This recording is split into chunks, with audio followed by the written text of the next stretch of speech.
should call you up, invest a dime, and you say you belong to me, and ease my mind. Imagine how the world could be so very fine, so happy together.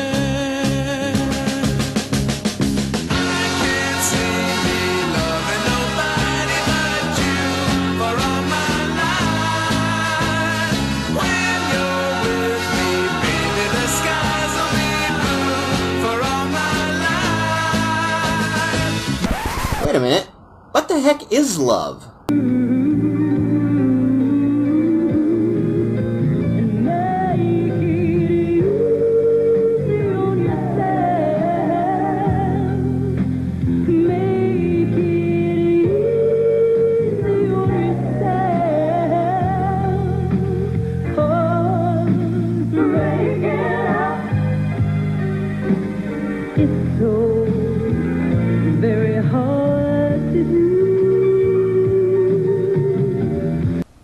An extremely common trait in relationships that end is that they usually don't end as soon as they should.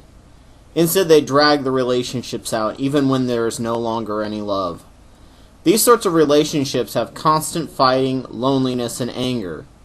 The relationship has ended long ago, they just don't want to admit it and move on, until they get so angry that they both snap and either leave in extreme anger and vengeance, or violence ensues.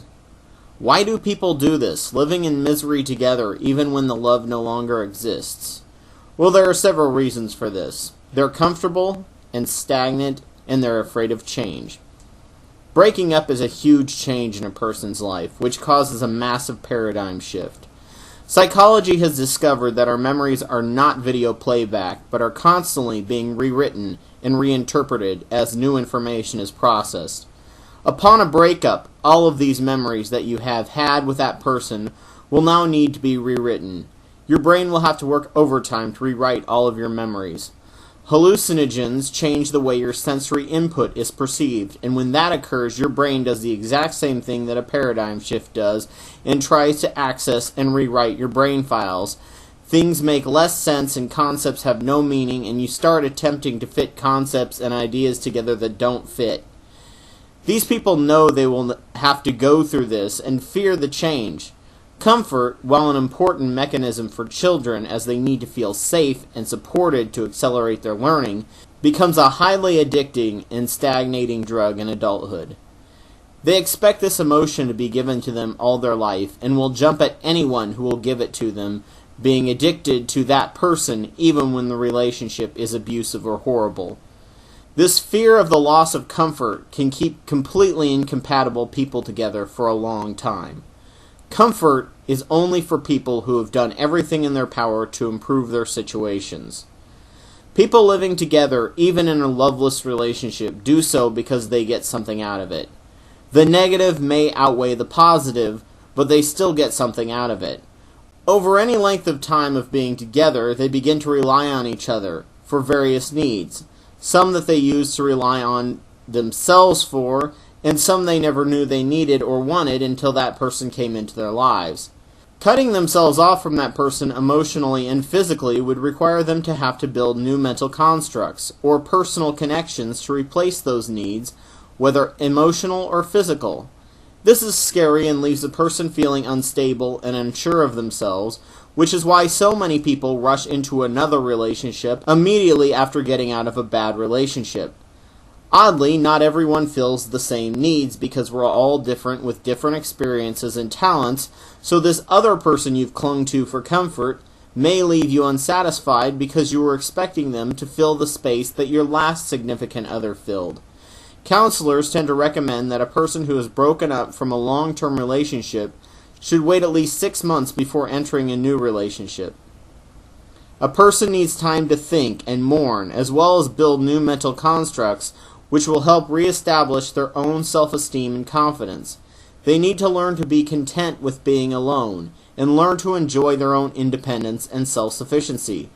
Otherwise, a person will keep hopping from relationship to relationship, never feeling fulfilled, and being extremely needy for something that new person that they are with probably can't or has no intention of filling. You must not look for someone to complete you.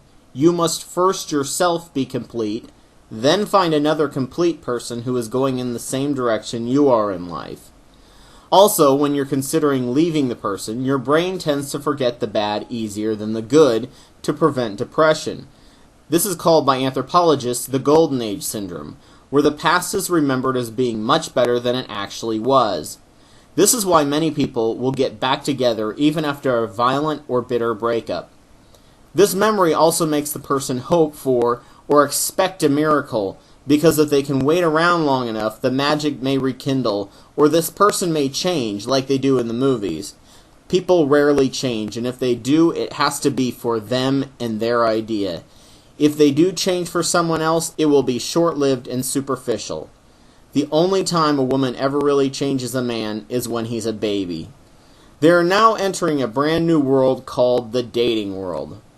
They didn't have to worry about whether they could attract someone else before, during their relationship, and this adds discomfort, especially if they have low self-esteem. They have to remember all the little tricks and social nuances in reading a person, especially if there is someone they are interested in. Dating is difficult and involves a lot of failures before success occurs. If you go out dating desperately wanting it to turn into a relationship, you will appear clingy and needy. If you go into dating for the fun of dating and meeting a new person, you will still meet a lot of duds, but you will also make a few friends and have fun, even if those people are not what you would want for a relationship. It is interesting, but these psychological changes are what makes a loss of any friendship or relationship difficult, especially when someone dies. Getting dumped has these problems, plus other emotions including dopamine withdrawal and the pain of rejection. Sudden loss of relationships are always painful. For those of you dealing with the death of a loved one, or just a friend, or the loss of a relationship, time and the ability to ride out the hallucinogenic wave of emotion and information overload is the only way to allow yourself to heal in the long term. Don't fight the emotion, let it out, but don't let it overwhelm you. It is an emotion that must be processed on your terms, not your emotions' terms.